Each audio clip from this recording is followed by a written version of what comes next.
is up, Netflix fans, and welcome back to my channel. Today I'm talking about the brand new original series on Netflix called The Umbrella Academy. Two things I want to point out before we get started that get me really excited when I think about this show is, one, it is based off of a comic book series, and clearly I'm a fan of the comics, even though I actually did not read The Umbrella Academy, so I'm new to this material, new to this story, and the original comic was created by the lead singer of My Chemical Romance, Gerard Way. And you probably don't know this, but growing up, especially when I was in junior high, 8th grade Austin absolutely loved My Chemical Romance. My goodness, guys, from teenagers to Welcome to the Black Parade, this was one of my favorite bands. So hearing that he created this comic book, I don't know why I've never read it before, having that connection to that band, but I'm kind of glad at this point that I haven't read it because I was surprised by many plot points in this series, and I did not know where the story was going to go. So that was pretty cool. If you guys don't know how my reviews work, I like to talk about the show or movie and then give you a score. Now get in the comments section. This is your space to talk about The Umbrella Academy. I have watched all 10 episodes.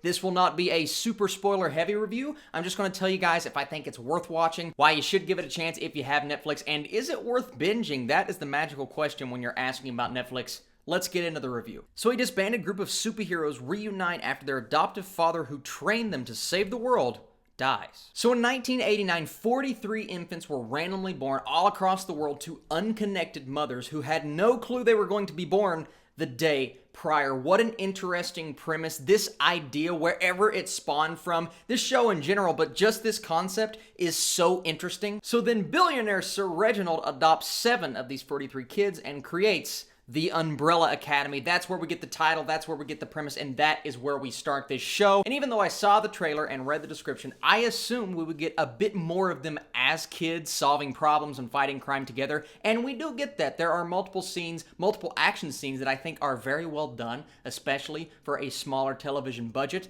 but this show, this story, is mostly them as adults having to reunite after the death of their father. But of course, as you can expect, when they come together, all of these personalities and different stories and converging aspects of their lives, they come together, they create conflict, and this is a story about family, what it means to be a family, and what it means to come together to solve a particular problem. I say particular problem, but there are multiple problems in this story. One thing that I think a lot of critics are going to say after watching this is that there was just way too much going on. A lot of plot in this story, especially in season 1. I feel as if this season could have been split up into 2 or 3 seasons and still have enough to go around for everybody and every character, because we look at the siblings and of course he adopted 7. There are 6 really that are trying to come together and solve this problem. You have to share story time and plot points between all of these characters, and sometimes that can compromise the story as a whole. And I got on earlier and looked at some of the critic reviews and saw some of the complaints, and I'm like, I understand that complaint, but for me, getting into what I feel about this series, I really like season 1. I like where this is heading. I like the story of the Umbrella Academy, and I love this family dynamic, this family relationship. It reminded me of completely different story, completely different premise,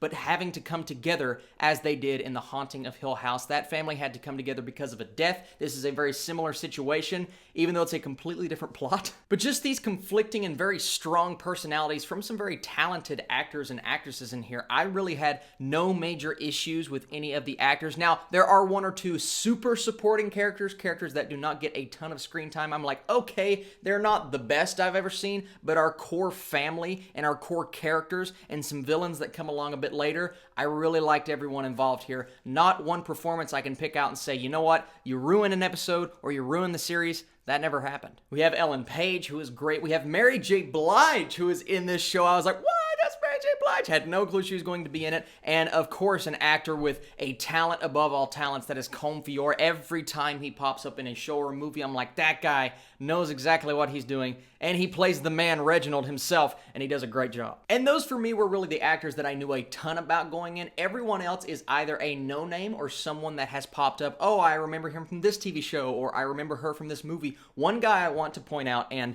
I love this man from the first time I saw him in Mindhunter. He plays Edmund, the serial killer in Mindhunter, and he is phenomenal. I feel as if he was completely overlooked that year as a phenomenal actor, giving a great performance in an awesome role. This man is going to go places. That's what I thought to myself when I was watching that show, but I haven't really seen him pop up since he's in the show, and as soon as I saw him pop up on screen, I got so happy and so excited because he deserves this role, because he is a fantastic actor. He doesn't get a chance to get as deep as he did in Mindhunter, but he's still really good, and I'm so happy to see Cameron Britton get this level of work. Now let's transition on over into the script, and I said to myself when I first started watching this show, there's some weird stuff that happens in episode 1, but I feel as if everything has a purpose. And of course, the farther we got in this series, the more questions that I had were getting answered. And I really liked how the storytelling developed and how the people involved writing the script or adapting this from the comic book answer the questions that I believe you needed answered most by the end of season 1, but left you on enough of a cliffhanger to really want more, especially after you see what happens later on down the line. And you know, the first episode, the first 2 episodes, I'm sitting here like, I kind of know where the story is going to go. I'm really enjoying it because I like these characters and I like the dynamics, but I have a feeling that I know where this is going to end up, and I can probably predict the resolutions between some of these characters, but no, this show goes in a completely different direction than I ever imagined, and it gets crazy. I don't mean crazy in a bad way. I just mean crazy in a, there are so many elements. We're kind of circling back around to what I said at the beginning of the review. There are so many elements to this plot. You have a certain character spending like 4 years on the moon. You have a talking, really well done CGI, by the way. I am so impressed with the budget that they have. Making this monkey look that good, that's impressive. So the moon, the monkey, you have time travel, you have people behind the scenes kind of puppeteering all of these situations. There is a lot going on in the Umbrella Academy, and if you are not paying attention for like half of an episode, you could get either really far behind or have no clue what's going on. And even though I thought most of it was super entertaining, it's also something that could become a detriment to the series at times. It could be over convoluted for some,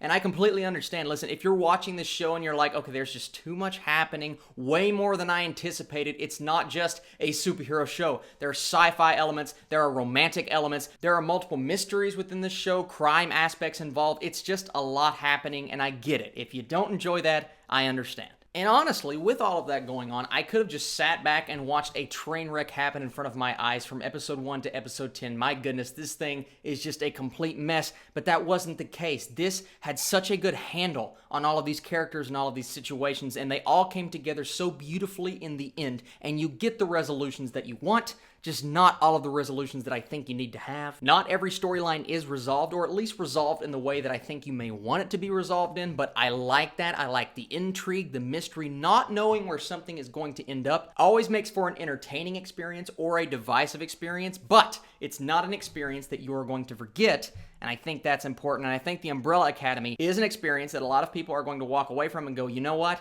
That was cool. It was different. It's kind of a new spin on superheroes, and you can just tell it's from the mind of a guy who wanted to bring this story to life, and that's important. And I believe these filmmakers are the same way. They wanted to adapt this in a way that seemed faithful. I don't know if it's faithful because, of course, I don't know the original source material, but it seemed like they were doing it with love when it comes to how they treated these characters, the script, and the storyline. And it's also something that I think is important for Netflix because we have all of the Marvel stuff going on right now. They're pulling all of these Marvel shows, canceling shows that people love. They need something to fill the void. They need a new superhero series or a new sci-fi series. You know what? I'm going to take out the word need because they don't need it because Netflix is, of course, thriving. But it would be nice to have something in the place of a Daredevil or a Punisher. And for a lot of people, I think the Umbrella Academy right now is going to suffice. Am I saying it's as well crafted as Daredevil Season 3? Well, I was a massive fan of that show and of that season, so I'm going to say no, but I can see how others may say yes. I got more out of it because there was so much more going on. I was so much more entertained, and I gravitated to these characters more, and I understand that, and I see why the Umbrella Academy could become Netflix's next phenomenon. Now, do I know it's going to be Netflix's next big thing? No, but I anticipate that it could be really big because I just think this is the right thing at the right time, and it's hitting the right audience. And let me know in the comment section down below, do you have an attachment to the original source material? I want to know because I'm unaware at this point. Does it stay faithful? Does it do justice to these characters and this story that you guys either read when you were growing up or just something that you're attached to? Let me know in the comments section down below that, and if you liked it in general. Now, like I've already said, I do have issues here. It's not a perfect show in my opinion, but really what show is, I think sometimes the plot can slow down a bit and you're like, okay, I want this to speed back up because things are getting a little slow. And without spoiling any plot points, because I don't want to do that, I had no clue what was going to happen going in, and I hope you guys feel the same way when you're going in, but there's something that happens that kind of renders everything that happened in the 20 minutes prior irrelevant. And while it definitely furthers the plot, and I'll give it that, and I liked where it went, there were some things that happened. I'm just like, I wish we could have kept things where they were, because I really like what's happening with the plot, and then the thing happens and you're like, oh, well, dang it. But I need to shut up, guys. I've been going way too long. Overall, if you like superheroes, something different, something that's not Marvel or DC, or even if you like Marvel or DC, if you love family movies, if you love emotional things, if you love the moon and sci-fi and monkeys and space and the end of the world and time travel, all of these things are in the Umbrella Academy, and I really hope you guys enjoy it. All of that being said, I'm going to give the Umbrella Academy Season 1 a 78%. Really enjoyed it, had a good time, can't wait to see where this story goes, and I can't wait to see the response from you guys. Thank you so much for watching this video. As always, get in the comment section. Like I said, tell me, did you like it? Did you not like it? I am so curious to hear what you guys think. Every single weekend, I am watching brand new movies and television shows on Netflix. Every Thursday, I'm watching the brand new movie in theaters, and every now and then I'll do something special like a countdown or